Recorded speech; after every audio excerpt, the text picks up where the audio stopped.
గ్రామంలో ప్రజాపాలన కార్యక్రమాన్ని పురస్కరించుకొని ఈరోజు గ్రామంలో 6 గ్యారంటీలకు సంబంధించిన ఫామ్స్ లో అందరి యొక్క పేర్లు వాళ్ళ ఉన్న ఆధార్ కార్డులు రేషన్ కార్డుల మీద ఒక్కొక్కరికి ఫామ్స్ ఇవ్వడం అనేది జరిగింది.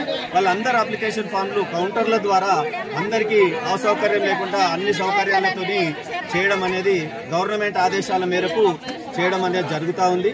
కాంగ్రెస్ ప్రభుత్వంలో ఈ 6 గ్యారంటీలు ప్రజల వద్దకే పాలన అనేది ఇన్ని రోజులు లేకుండే ఇప్పుడు వచ్చింది కాబట్టి ప్రజల సమస్యలను నిరంతరంగా ఈ ప్రజాపాలన 4 నెలలకు ఒకసారి ఉంటుంది. ఎవరు అభద్రతా భావంలో పోవద్దు. గ్రామ ప్రజలందరూ శాంతియుతంగా ఫామ్స్ అందరూ సబ్మిట్ చేయాలని గ్రామం తరఫున కోరుకుంటున్నాం.